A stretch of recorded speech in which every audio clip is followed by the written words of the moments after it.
Our CNN producer, Jomana Karadsheh, is on the phone from Amman, Jordan. And Jomana, can you tell us what's going on?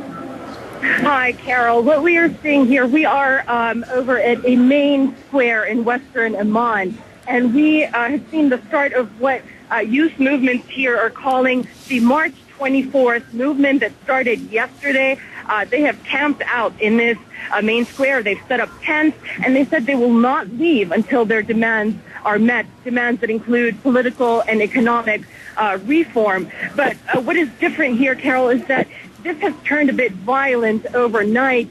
We saw the appearance of so-called pro-government demonstrators who are, and we have police in the middle keeping both groups apart, but there has been some rock throwing and stick throwing at each other, and a lot of people here believe if it weren't for the police holding both sides apart, this could turn very ugly. And talking to the pro-government demonstrators, they see the other side, the anti-government demonstrators, as traitors. And they said they will be camped out here, too, because they are loyalists and they support monarchy here, King Abdullah II of Jordan. Carol? I was just going to ask you about the king there, Jomana, because I thought that he had reached out to the people and made instituted some measures that might calm things down. Absolutely, Carol. These protests very much inspired by the popular uprisings across the region in Tunisia and Egypt and other places. They started in January, and they started with calls. They started mainly because of a hike in prices, economic situation, unemployment. But slowly we saw more demands by the anti-government protesters, and King Abdullah of Jordan did make some concessions.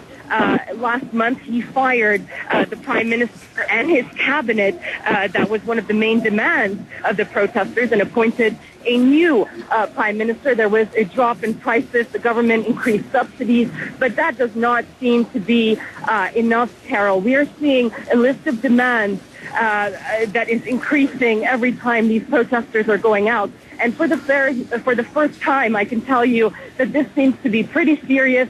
We have seen them camping out last night here under a lot of rain, and it was really cold, and they're saying they're not moving until their demands are met.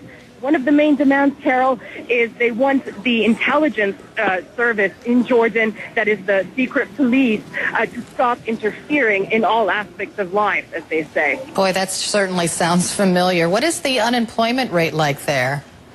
Official statistics, Carol, are about 14 to 15%. Unofficial ones are up to 30%. And you can see there's a lot of frustration among the youth.